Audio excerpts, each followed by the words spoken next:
एक गांव में एक किसान था जिसे एक बहुत ही बुरी आदत लग चुकी थी। और वह आदत थी बेवजह चिंता करने की। वह हर समय किसी न किसी चीज की चिंता करता ही रहता। वह हर समय सोचता रहता कि कहीं मेरे साथ कुछ गलत न हो जाए, जबकि उसकी जिंदगी में अभी तक सब कुछ ठीक ही चल रहा था। उसके पास एक बड़ा सा खेत था जिसमें अच्छी खासी फसल हो जाती थी। उसके पास खेती करने के लिए एक ट्रैक्टर भी था। उसके पास एक घर, एक पत्नी और दो प्यारे बच्चे भी थे।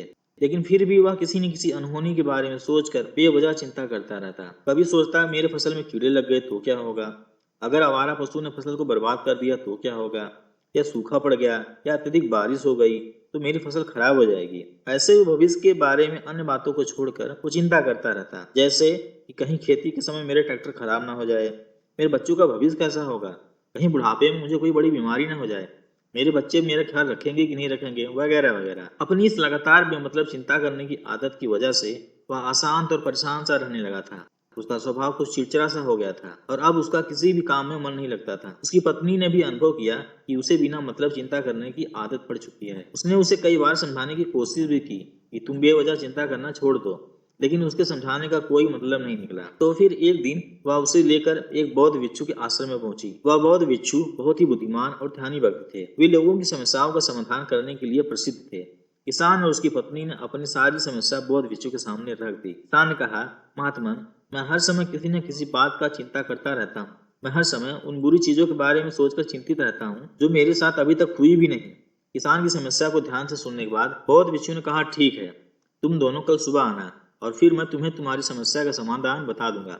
अगली सुबह जब किसान और उसकी पत्नी बौद्ध भिक्षु के आश्रम में पहुंचते हैं तो देखते हैं कि बौद्ध भिक्षु बहुत चिंतित अवस्था में जमीन पर पलथी मार के बैठे हुए हैं और उनके सामने एक दूध से भरा गिलास रखा हुआ है। बौद्ध भिक्षु बार बार उस भरे गिलास की तरफ देखते और कभी अपना हाथ अपने सर पे रखते तो कभी जमीन पे मारते। वो बहुत ही चिंतित और बेचैन दिखाई पड़ रहे थे। भिक्षु को इतना परेशान देख किसान ने पूछा, महात्मन, आप इतने परेशान क्यों हैं? बौद्ध भिक्षु ने बहुत ही बेचैन भरे शब्दों में कहा कि मैं इस गिलास के दूध को लेकर बहुत ही चिंतित हूँ कि कहीं बिल्ली इस दूध को गिरा न दे, कहीं यह दूध खराब न हो जाए या आश्रम का कोई शिष्य इसको पी न जाए। मैं इसी बात को लेकर सुबह से बहुत परेशान हूँ। बौद्ध भिक्षु की बातें सुनकर किसान और उसकी पत्नी जोर जोर से हंसने लगे। किसान ने हंसते हुए कहा, महात्मन, इसमें इतनी चिंता करने वाली बात क्या है? यह दूध ही तो है। अगर इसी बिल्ली ने गिरा दिया या फिर ये खराब हो गया या किसी ने पी लिया तो फिर क्या हो गया? यह आपको दोबारा मिल जाएगा। और वैसे भी आपका चिंता करना व्यर्थ ही है, क्योंकि अभी ना तो इसे बिल्ली ने गिराया है, ना ही ये खराब हुआ है और ना ही इसे किसी ने पिया है, और हो सकता है कि आगे ऐसा हो भी ना। किसान के मुंह से ये बातें सुनकर बौद्ध भिक्षु मुस्कुराए और बोले कि मैं भी तुम्हें यही समझाने का प्रयास कर रहा हूँ कि भविष्य की उन घटनाओं का चिंता करना व्यर्थ है जो अभी तक हमारे साथ हुई ही नहीं, और बहुत बड़ी संभावना है कि वो कभी होंगी भी नहीं। और अगर हो भी गई तो जिस चीज को तुम एक बार हासिल कर सकते हो उसे तुम दोबारा हासिल कर सकते हो, और अगर नहीं भी कर पाए तो कोई बात नहीं, क्योंकि समस्याओं के आने के साथ ही उन समस्याओं का सामना करने की हिम्मत भी अपने आप आ जाती है। बौद्ध भिक्षु की यह बातें सुनने के बाद किसान को लगा जैसे किसी ने नींद में उसको थप्पड़ मार के जगा दिया हो। कुछ समय के लिए वह हंसता रह गया और सोचने लगा कि वह भी तो यही गलती कर रहा है।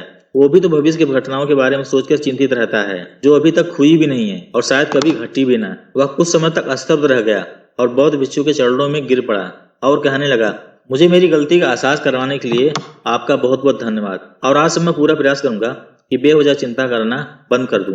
दोस्तों, अगर आपको भी बेवजह चिंता करने की आदत है तो इसे छोड़ दीजिए। आजकल हम लोग देखते हैं कि समाज में इस तरह के बहुत से लोग हैं जो भविष्य की चिंताओं के बारे में बहुत सोचते हैं, जिसको ओवर थिंकिंग कहते हैं। ऐसे लोगों को समझाने और समझने की जरूरत है कि भविष्य के बारे में चिंता करने से कुछ नहीं होगा, बल्कि हमें अपने काम पे ध्यान देना हो। तो दोस्तों, आप इस वीडियो को ज्यादा से ज्यादा शेयर कीजिए ताकि लोगों को ओवर थिंकिंग या ज्यादा सोचने वाली बीमारी से छुटकारा मिले।